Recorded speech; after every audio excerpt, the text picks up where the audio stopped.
Thank you, Madam Chair. Chief Holt, isn't it true that the functionality of a semi-automatic handgun is exactly identical to the functionality of a semi-automatic rifle? That is true. So you would actually agree with Mr. Lott's statement that was earlier and mischaracterized by the chair that a semi-automatic handgun, regardless of the caliber, 9mm, 40, we don't have to get, I mean, we could do that argument for hours. Regardless of the caliber, a semi-automatic handgun operates every time you depress the trigger, a round comes out, functions exactly identical to a semi-automatic rifle. Well, I don't agree with part, but what I don't agree with... All I'm asking is a semi-automatic rifle, every time you pull the trigger, a round comes out, correct? Same as a revolver, yes. Thank you. So you agree with the way that Mr. Lott characterized that. I've been an elected...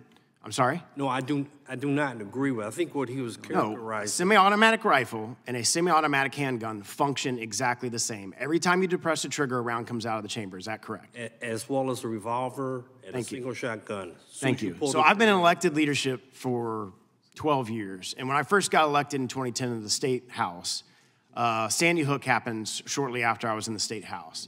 And being a former military guy who served in a deployed environment and want to find solutions to problems, I started doing research like a good lawyer does.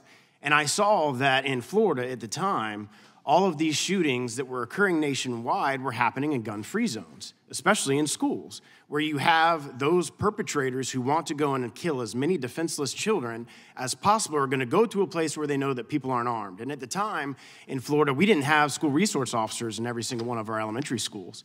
So I filed a bill that would do away with gun-free zones specifically in our schools and develop a policy and a program. I actually worked with Sheriff Demings, Val Demings' husband, on this with the Sheriff Association, where we would have certified law enforcement officers with concealed carry permits that would go through a specific gun safety, school safety course, just like the SROs go through, and put those individuals in our school, former current military, former current law enforcement, that would go through a training course that would be able to respond to these type of incidents. Because what Mr. Lott's research has shown, and this is from his, this is today, 94% of mass shootings between 1950 and 2019 occurred in gun-free zones.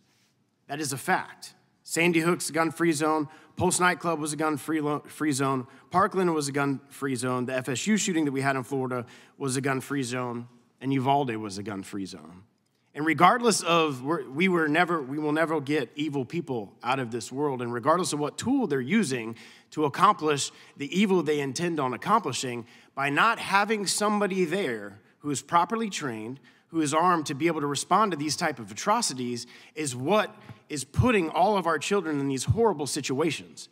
And I fought hard to get that changed in Florida, and I believe if that bill would have been passed before Parkland, those kids in Parkland would have been saved because that shooter would know that if he was going to that school, there's gonna be armed, trained people on the other side that could respond to that.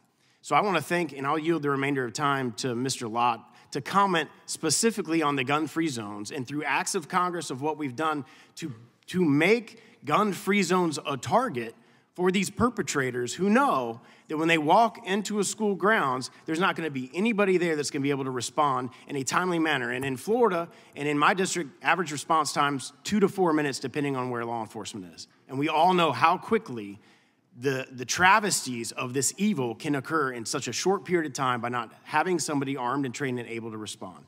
Mr. Lott, I'll yield the remainder of my time to you. Yeah, thank you.